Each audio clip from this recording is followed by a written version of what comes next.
Gold is in a bubble because it's doing something socially inconvenient. It is refusing to behave. It is rising when the textbooks say it should calm down. It is climbing when real yields remain firm. And rather than interrogate the model, the easier move is to label the market irrational. Bubble is a comforting word. It implies the system is basically fine and the asset is merely misbehaving. It's not in a bubble. The more troubling interpretation is that gold is repricing a world in which trust has become conditional.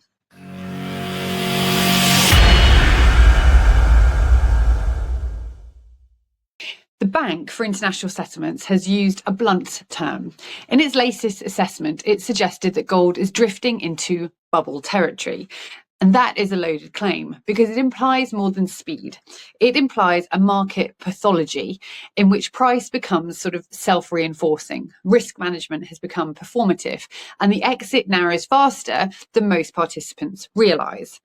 Now, the BIS points to the ingredients that often appear before unpleasant endings. Gold has surged this year, posting its strongest annual performance since 1979. Retail inflows have been visible in fund data. Price moves have been fast enough to invite comparisons with earlier episodes that did not end gracefully. But the BIS also notes that US equities and gold have flashed similar warning signs at the same time. Now, when two large trades unwind together, the damage is usually greater than the sum of the parts, because correlation has a habit of arriving precisely when it's least helpful. A workable test is simple enough. Markets start to look bubble-like when prices become increasingly dependent on marginal buyers arriving for momentum rather than for purpose, and when leverage and flow-driven instruments magnify that behaviour. Now, on that test, the relevant questions are practical rather than some kind of theatrical statement. Who is doing the buying? Through which channels? And what is their motive? Motive matters because bubbles are typically sold as participation in some new era because they recruit optimism and then they monetize it. Now, gold does not offer a corporate story or some kind of productivity miracle. It offers a set of properties. It's scarce, it's widely accepted, and it sits outside the chain of financial liabilities. Because the case for holding gold is rarely that the future will be dazzling, is that the present is more brittle than many portfolios are priced to admit. And that is why the most useful way to approach the bubble claim is to look for the social mechanics that normally accompany true manias. Because if gold were in the grip of classic bubble dynamics, one would expect the easy entry vehicles to be swelling first, because that is where late enthusiasm frequently gathers. Now, one would expect a widening public identity around the trade, there would be a louder retail presence, and a proliferation of wrappers that promise participation without inconvenience.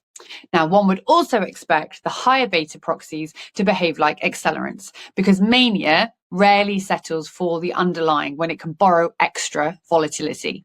Now, those signals are not absent, but they look restrained relative to the language being used.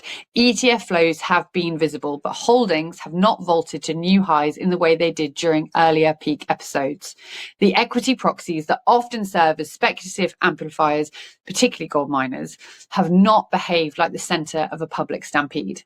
Now, that doesn't mean that the market cannot correct sharply, but it does suggest the charge of collective euphoria is easier to assert than to demonstrate.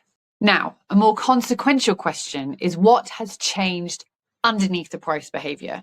By the end of the last decade, it had become received wisdom that gold moves inversely with long-term real interest rates. Higher real yields increase the opportunity cost of holding a non-yielding asset, and gold should weaken.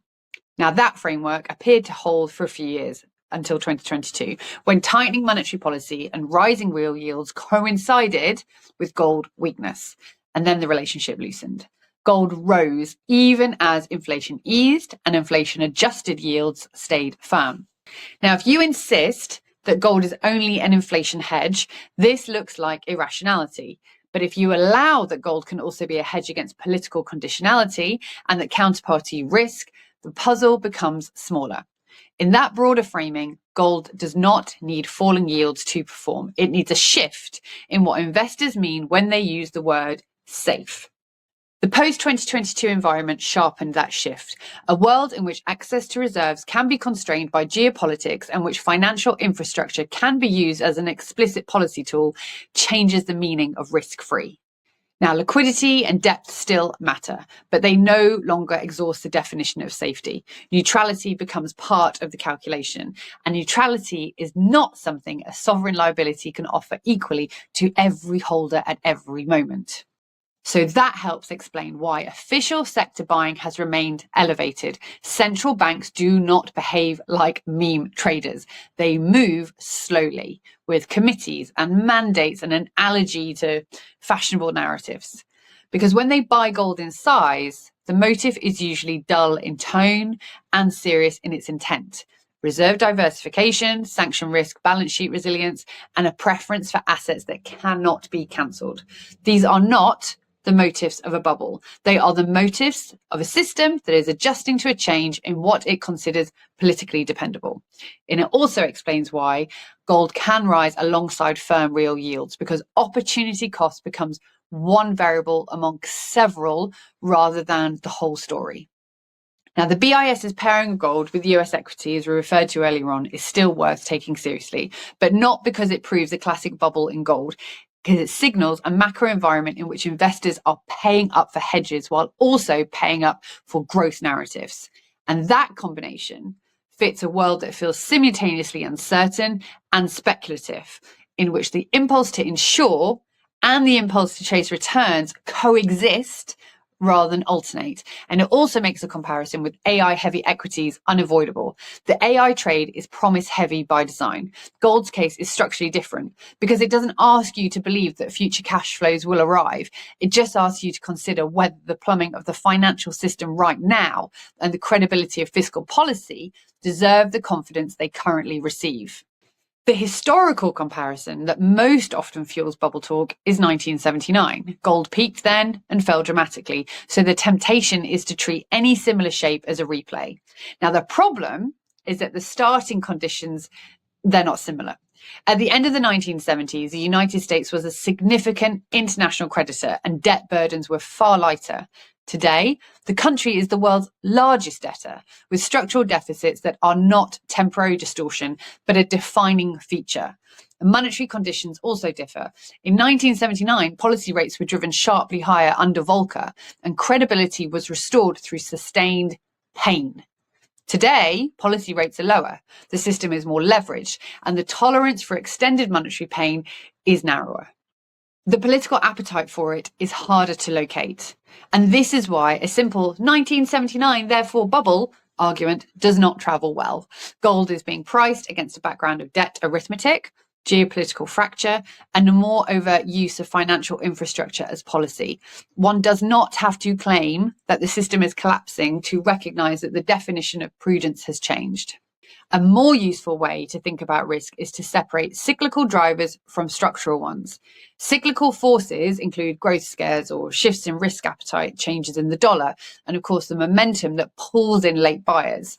Structural forces include reserve diversification, sovereign risk concerns, and persistent geopolitical stress. When both sets of forces align, the move can look dramatic. When the cyclical component fades, well, the market can cool even if the structural bid remains, which produces digestion rather than collapse. So what should you take from the BIS's warning? Well, it should be read first as a warning about reversals rather than as a declaration that gold has become a collective delusion. Fast markets, they can correct sharply, particularly when flows slow or positioning shifts. And it should also be read as a reminder to separate the underlying metal from the proxies around it. Instruments that track the gold price can become crowded and fragile more easily than allocated bullion because they live inside the same liquidity and leverage system as everything else. Finally, it should also prompt a sober look at what's changed. Part of the gold's strength reflects a shift in how safety is defined in a world where reserve assets can carry political conditions. If you call every rapid price increase a bubble, well, you end up in a word that signals mood rather than analysis. Now, gold might be expensive, but it may also be the repricing of the credibility of the system around it. Those are not the same claim, and confusing them is one of the easiest ways to sound confident while learning nothing. Gold is not priced on the promise of a better world. It is priced on the risk of a more adversarial one. And that is why the right debate is less about vocabulary than what about the other forces behind this repricing are fading, stabilizing, or even becoming permanent. If you want to find out more about gold in a bubble, why not click on the link below and download one of our guides today.